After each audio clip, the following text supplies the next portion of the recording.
तो hello guys, welcome back to Shalini academics. मेरा नाम है शालिनी वर्मा और आज मैं आप सभी के साथ डिस्कस करने जा रही हूँ क्लास 9th की एक पोएम जिसका नाम है नो मैन आर फॉरेन। ये जो पोएम है ये काफी ब्यूटीफुल पोएम है जिसको लिखा है जेम्स किरकप ने।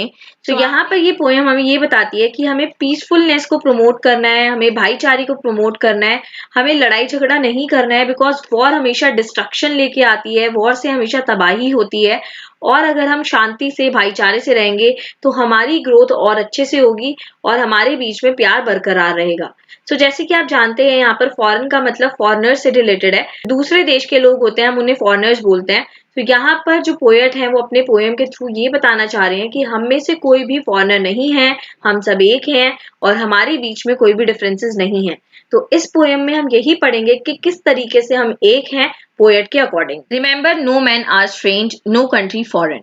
यहाँ पर ये बताया जा रहा है कि कोई भी इंसान जो है वो स्ट्रेंज नहीं है, अननोन नहीं है, हम सब एक दूसरे को जो है वो जानते हैं। और no country is foreign which means कि कोई भी कंट्री डिफरेंट नहीं है, सारी कंट्री जो है वो एक जैसी हैं, सब में इंसान ही रहते हैं। उसके बाद ये बताया जा रहा है beneath all uniform a single body breathes. यहाँ पर ये बताया जा रहा है कि अलग अलग देश में अलग अलग आदमी की अलग अलग यूनिफॉर्म होती है, लेकिन उनके अंदर जो इंसान होता है, जो आदमी होता है वो बिल्कुल सेम होता है। आपको इंसानों में डिफरेंसेस देखने को नहीं मिलेंगे, बस उनका पहनावा, उनकी यूनिफॉर्म ही अलग होती है। अंदर से हम सब एक इंसान है। Like ours the land our brothers walk upon is earth like this in which we all shall लाई।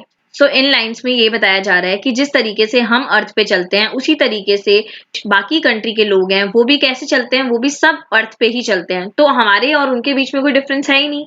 उसी के साथ साथ ये भी बताया जा रहा है कि जब हमारी डेथ हो जाती है तो हम सबको दफना दिया जाता है, हम सबको बरेड कर दिया जाता है एक जमीन के नीचे और कोई भी डिफरेंसेस देखने को नहीं मिलेंगे। They too aware of sun and air and water. यहाँ पर ये बता रखा है कि जिस तरीके से हमारे यहाँ पर सूरज निकलता है, हम हवा को महसूस करते हैं, हमारे लिए पानी बहुत ज्यादा जरूरी है। सिमिलरली जो दूसरी कंट्री के लोग हैं जिनको हम फॉरेनर्स कहते हैं, उनके लिए भी सन, एयर और वाटर के सेम ही मायने होते हैं। Are fed by peaceful harvest by wars long winter start.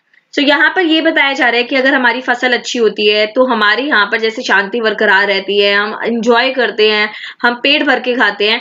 Even जब वॉर होती है तो उनके लिए भी जो विंटर की लंबी नाइट्स है वो भी काफी ज्यादा डिफिकल्ट हो जाती हैं बिकॉज उनको भूखे पेट रह के वो रातें गुजारनी पड़ती हैं। तो जिस तरीके से हमें डिफिकल्टी फेस करनी पड़ती है, जिस तरीके से हम खुशियां फील करते हैं, सिमिलरली वो भी हमारी तरीके से ही खुशियां और डिफिकल्टी को फेस करते हैं। Their hand are ours and in their lines we read। यहाँ पर ये बताया जा रहा है कि जिस तरीके से हमारे हाथ होते हैं सेम उनके भी वैसे ही हाथ होते हैं।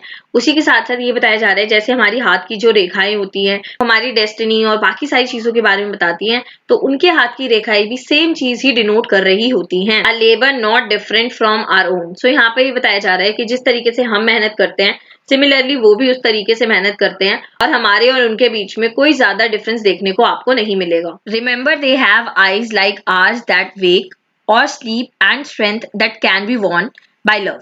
यहाँ पर ये बताया जा रहा है कि जैसे हमारी आंखें होती हैं सिमिलरली उनकी भी आंखें होती हैं, जैसे हम जगते हैं, जैसे हम रात को जाके सो जाते हैं, सेम वो भी वैसी ही चीजें करते हैं। उनके पास भी स्ट्रेंथ है जिसको सिर्फ जीता जा सकता है प्यार से। In every land is common life that all can recognise and understand. यहाँ पर यही बताया जा रहा है कि हर कंट्री में जो लाइफ का पैटर्न है वो बिल्कुल सेम है। Let us remember whenever we are told to hate our brothers it is ourselves that we shall dispossess, betray, condemn.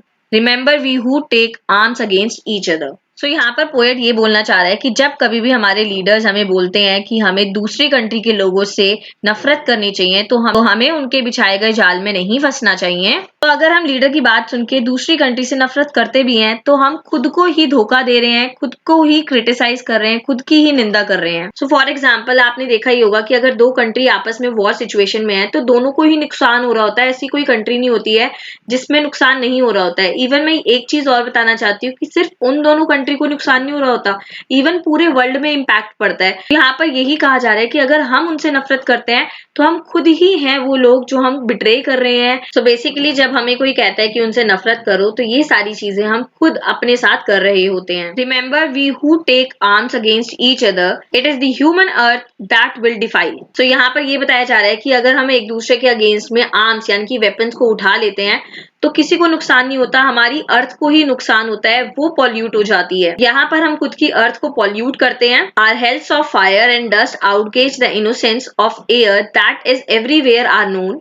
Remember no man are foreign and no country strange. तो यहाँ पर ये बताया जा रहा है कि जितनी भी तबाही है, जितना भी डस्ट है जो वॉर के ड्यूरिंग होता है, वो सारी चीजें जो है वो हमारी एयर को पॉल्यूट करती है, हमारी हवा को खराब करती है। और उसमें सिर्फ हमारे पर्टिकुलर एरिया की हवा खराब नहीं होती है, बल्कि की पूरे अर्थ की हवा जो है वो खराब हो जाती है। एंड में पोएट हमें दोबारा याद दिलाते हैं कि कोई भी मैन जो है वो फॉरेनर नहीं है और कोई भी कंट्री जो है वो स्ट्रेंज नहीं है, हम सब भाई भाई हैं। और यहाँ पर अगेन वो ब्रदरहुड पे कॉन्सेंट्रेट करते हुए अपनी पोएम को एंड कर